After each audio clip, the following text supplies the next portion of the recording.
তাকপিঠে তারা মায়ের পুজো দিতে যাব বলে দুই মেয়ে আর আমি দেখো সকাল 5টার মধ্যে স্নান করে রেডি হয়ে গেছি। বাকি ছিল যিনি এই যে তিনিও স্নান করে এই যে রেডি হয়েছে। আমরা ফার্স্ট হয়েছি, উনি লাস্ট। তবে হ্যাঁ, তার আগে তোমাদেরকে একটা জিনিস দেখাই। এই যে এই ড্রেসটা দেখতে পাচ্ছ, আমার বার্থডে উপলক্ষে আমার বেস্ট ফ্রেন্ড সুদূর পাঞ্জাব থেকে এখান থেকে 1 মাস আগে, মানে আমার বার্থডের 1 মাস আগে এই ড্রেসটা পাঠিয়েছিল। ও আমাকে বলেছিল তুই কিন্তু তোর জন্মদিনের দিন পরবি, যেহেতু জন্মদিনের দিন সরস্বতী পুজো ছিল সেই জন্য পরা হয়নি। তো আজকে পরে নিয়েছি, আমার বেস্ট ফ্রেন্ডের দেওয়া জামা পরে যাব তারা মায়ের পুজো দিতে। কেমন লাগছে বলো ড্রেসটা পরে? দেখো প্যান্টও এরকম, জামাও এরকম।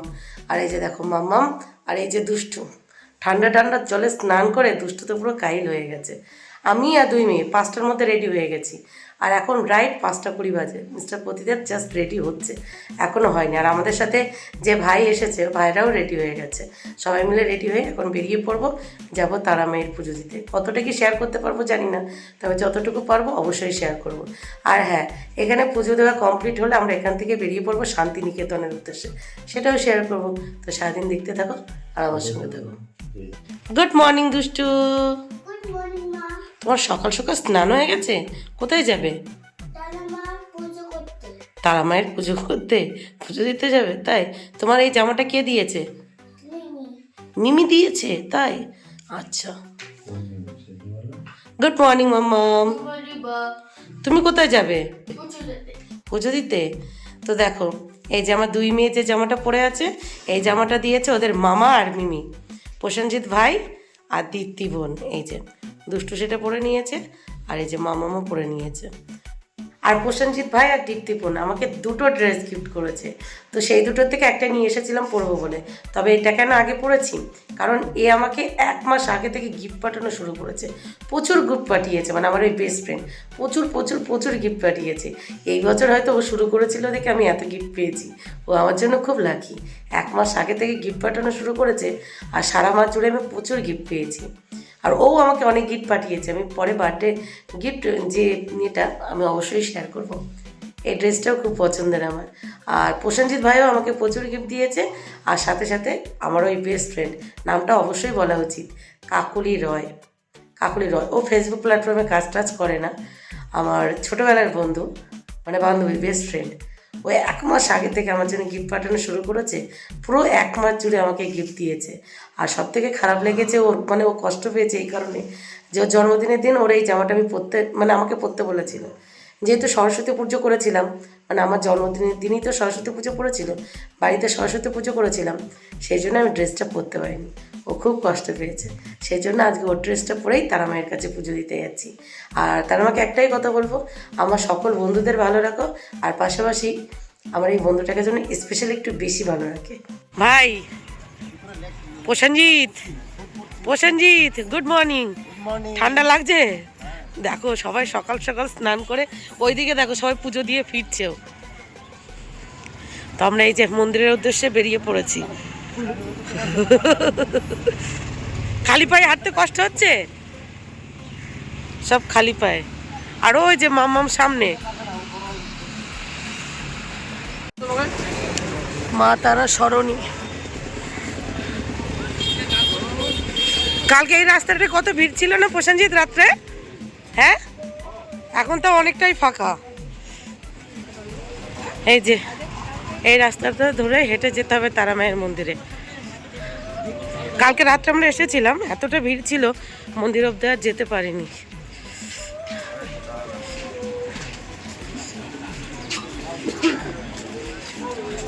সব কাঁপতে কাঁপতে যাচ্ছে, ঠান্ডা জলে সকাল সকাল সবাই স্নান করেছে, সব কাঁপতে কাঁপতে যাচ্ছে।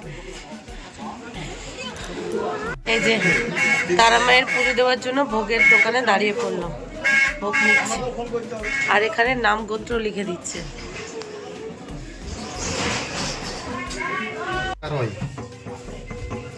সুদীপা, এই দেখ তোর নাম লেখা হচ্ছে, কাশ্যপ গোত্র।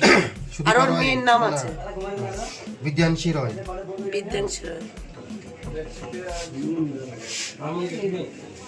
বিদ্যাংশী রয়, এগুলো প্রমাণ। মুকুন্দ সরকার, কাশ্যপ গোত্র। এবার আমরা তারাপীঠের তারামায়ের মন্দিরে প্রবেশ করব। বিশ্বাস করো এই জায়গাটায় বুকটা এমন ধুক করছিল, কি বলবো সেটাই ভাষায় বোঝাতে পারবো না। চলো ভিতরটা গিয়ে তোমাদেরকে দেখায়। দেখো আমরা গেট দিয়ে ভিতরে ঢুকেই ওপরের দিকে দেখতে পাচ্ছ, ওটা কিন্তু পুজোর লাইন চলছে। আর এই লাইনটা তোমাদেরকে পরে দেখাবো কোথা থেকে আসছে, তাহলে তোমরা বুঝতে পারবে যে সকাল 6:30টার মধ্যে যদি এত লাইন হয়, পরবর্তী টাইমে কত লাইন হবে। আর আমি যখন থেকে মন্দিরের ভিতরটায় প্রবেশ করেছি তখন থেকে বুকটা না কেমন ধুক করছিল, মানে হার্টবিটটা বেড়ে গেছিল।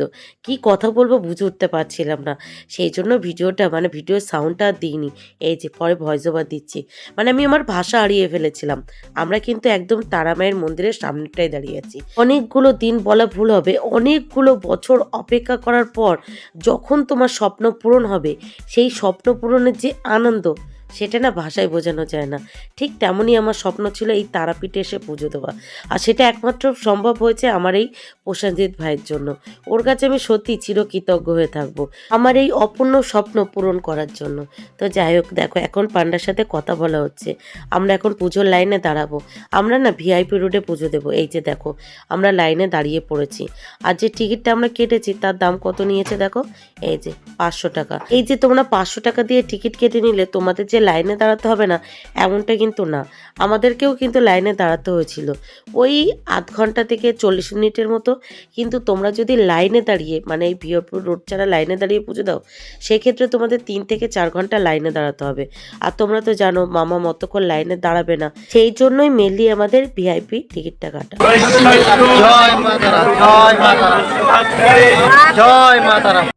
আমরা জাস্ট পুজো দিয়ে বাইরে এলাম, ভিতরে এবার মোবাইল অ্যালাউ নেই, একেবারে পুরোপুরি বন্ধ। গেটেই মোবাইল জমা দিয়ে ভিতরে যেতে হচ্ছে।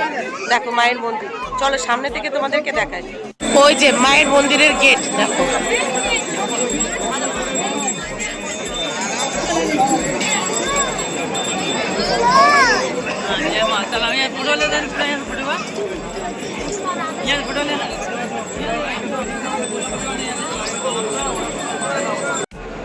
মায়ের মন্দির আর মন্দিরের চারিপাশটা, এখানটায় মোবাইল জমা দিতে হচ্ছে।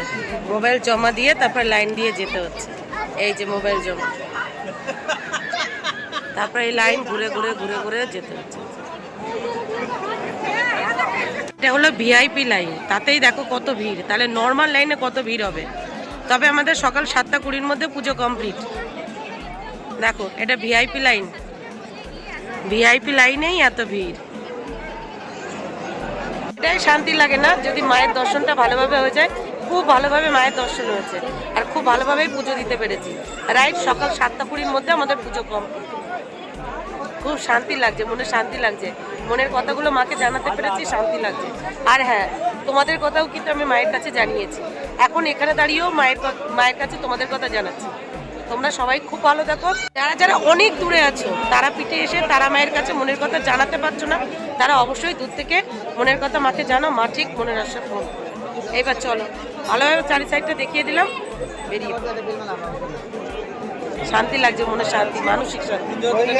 দেখো মেন যে তারাপীঠের তারামায়ের মন্দির, সেই তারামায়ের ভিডিও আমরা করতে পারিনি। অন্যের কাছ থেকে ভিডিও সংগ্রহ করে তোমাদেরকে শেয়ার করেছি, কিন্তু এখানের যে তারামা, এই যে টুক করে তোমাদেরকে শেয়ার করে দিলাম। কিন্তু ঠাকুরমশাই যে দেখতে পেয়েছে মোবাইলটা অফ করতে বলেছে। আর এখানে জাগ্রত ভোলা বাবা, তো দুইজনকে দর্শন করে নিলে এইবার তোমাদের যা কিছু বলার আছে বাবার কাছে আর মায়ের কাছে জানাও, অবশ্যই তোমাদের মনের আশা পূরণ করবে। তো আমি এইখানটায় আছি, এইখানটায় তোমার পিছনে চলো মাম। আচ্ছা ঠিক আছে, চলো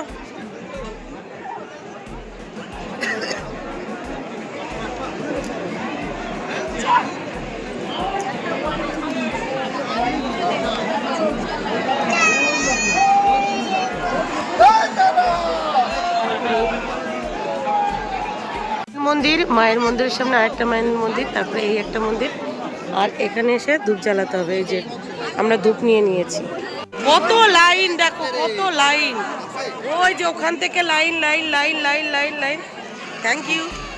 এই যে লাইন ঘুরে এখান থেকে, এই যে তারপরে ওপর থেকেও আরো কত লাইন। লাইনটা দেখেছো তোমরা একবার? যা লাইন পড়েছে বাপরে, এই লাইনে দাঁড়ালে 3-4 ঘন্টা তো দূরে থাক, 7-8 ঘন্টা তো লেগেই যাবে। আমি যে প্রসেনজিৎ ভাইয়ের সাথে এসেছি, ওই ভাই আগের বার মানে এখান থেকে 2 মাস আগে ও তারাপীঠে এসেছিল, তখন কিন্তু মায়ের ছবি তোলা যেত, মানে ওই একটু আধেক তোলা যেত, কিন্তু এবার বন্ধ করে দিয়েছে। জানি না আবার কবে তারাপীঠে তারা মায়ের কাছে আসতে পারবো, অনেক সাধনার পর আসতে পেরেছি। তো তোমরা যারা আসতে পারোনি, দূর থেকে মাকে ডাকো, মা ঠিক তোমাদের মনের কথা শুনবে। দেখো পুরো চারি সাইডটা তোমাদেরকে ঘুরে দেখিয়েছি, মাকে ডাকো, অবশ্যই মা তোমাদের মনের কথা শুনবে। দেখতে পাচ্ছ যত সময় বাড়ছে আর ভিড় বাড়ছে, আর ভিড়টা দেখেছো বাপরে, এত ভিড় কি বলবো। তো আমি কিন্তু এখন ঠিক মায়ের মন্দিরের সামনে দাঁড়িয়ে আছি। দেখো মায়ের মাথার চূড়াটা দেখা যাচ্ছে, কিন্তু মায়ের মুখটা অল্প অর্ধেক ওর মাথার ফাঁক দিয়ে দেখা যাচ্ছে। আমি ভিডিওটা প্রসেনজিৎ ভাইয়ের থেকে সংগ্রহ করে তোমাদেরকে একটু শেয়ার করে দিয়েছি। আর এছাড়াও তোমাদের যাদের ভাগ্য ভালো, তারা এদিক ওদিক করে কিন্তু এই মানুষজনের ফাঁক দিয়ে টুক করে মায়ের মুখটা দর্শন করে ফেলবে। তো তোমরা যদি কেউ এখান থেকে মায়ের মুখটা দর্শন করে ফেলো, তাহলে বুঝে নেবে তুমি খুব লাকি আর মায়ের আশীর্বাদ পেয়েছো। দেখো মায়ের মাথার চূড়া কিন্তু দেখতে পাচ্ছি আমরা, কিন্তু মুখটা অতটা স্পষ্ট আসছে না। যখন এরোর মাথা বা মুখ সরে যাচ্ছে, তখন টুক করে একটু দেখা যাচ্ছে, কিন্তু কি আর করা যাবে, সামনেই তো ওনারা দাঁড়িয়ে আছে। একটু যদি সরে যেত তাহলে কিন্তু মায়ের মুখটা খুব ভালোভাবেই দেখা যেত। তো আমি তো দেখে নিয়েছি, বা আমরা দেখে নিয়েছি, তোমাদের দেখানোর জন্যই একদম মন্দিরের সামনেটায় চলে এসেছি, যাতে তোমরা একটু মায়ের মুখটা দর্শন করতে পারো। চলো বেরিয়ে পড়ি, মায়ের দর্শন হয়ে গেছে। এটা হবে না এক্সিট পথ, ওইটা, এটা এন্ট্রি, এক্সিট।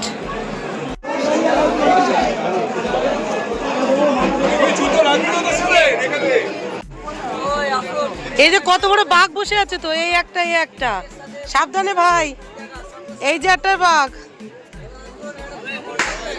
মহাশ্মশান, তারাপীঠের মহাশ্মশান।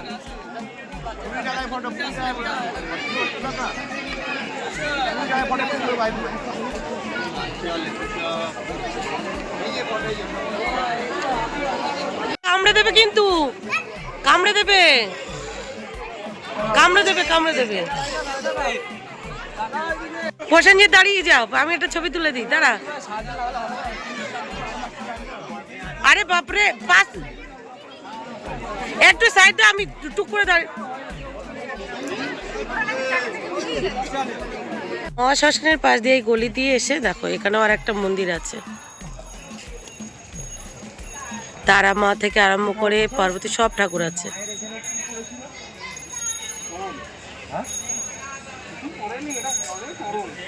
হারিয়ে গেছি, দল ছাড়া হয়ে গেছি, কোথাও খুঁজে পাচ্ছি না ওদের। একবার এইদিকে ওদিকে খুঁজে খুঁজে বেড়াচ্ছি, কোথায় আছে কি জানি।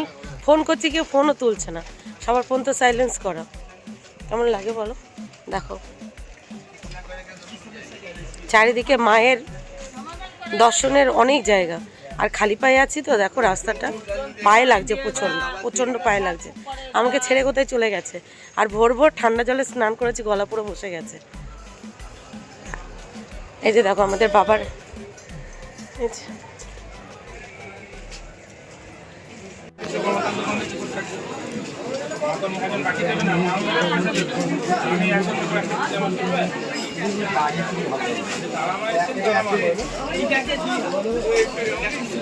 একবার একটু দেখান।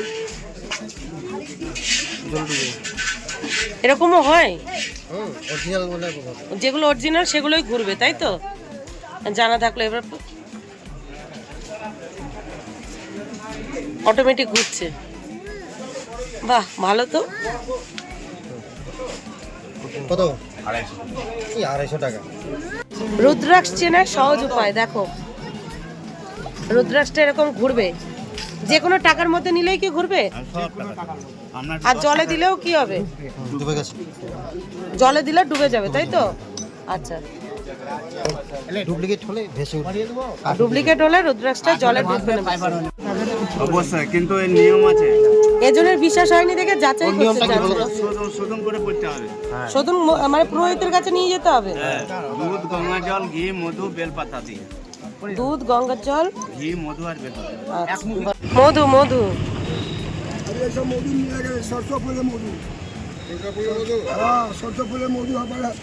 এক বছর পরে কি 600 টাকা 1 কেজি? নেবো হাজার হাজার বলবো এতগুলো না। আর না করছি আর খেয়ে বল কেমন? মামা মামা মামা মামা দেয় না, দাঁড়া মামার এখান থেকে নে। আমার জামাই লাগাচ্ছি মধু কাপড়ে ধরবে না, দুদিনে ধরবে না মধু, কাপড় থেকে গড়িয়ে যাচ্ছে। গড়িয়ে যাবে। এটা করে নিলো। অনেক টাকায় মধু লাগিয়েছে, কি আগুন লাগবে না? লাগবে না মধু লাগে আছে।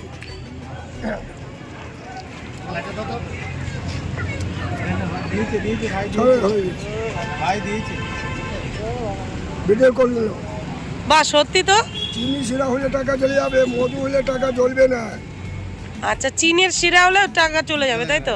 মধু খাঁটি মধু হলে মধু ফুটবে, জ্বলবে না, এটা টাকা খাবে। জ্বলবে।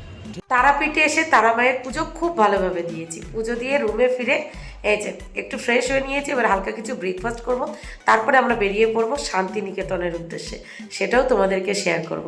তো দেখতে থাকো, কী যে শান্তি লাগছে কি বলবো, এত ভালোভাবে যে পুজো দিতে পেরেছি, খুব শান্তি লাগছে, খুব শান্তি লাগছে। মানে কি বলবো, সেই শান্তিটা না ভাষায় বোঝানোর মতো না। যখন মন্দিরে ঢুকেছি, মায়ের দিকে তাকিয়েছি, চোখ দিয়ে অটোমেটিক জল বেরিয়ে গেছে, মানে অটোমেটিক মাকে দেখা মাত্রই। কারণ এই পৃথিবীতে মায়ের থেকে আপন, মানে তারা মা, আমাদের কালী মা, দুর্গা মা, এই মায়েদের থেকে আপন আর কেউ নেই।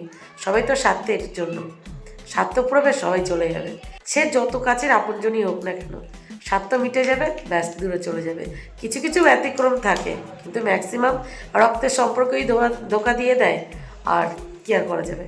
তো চলো এবার ব্রেকফাস্টটা করি, তারপরে বেরিয়ে পড়ি শান্তিনিকেতনের উদ্দেশ্যে।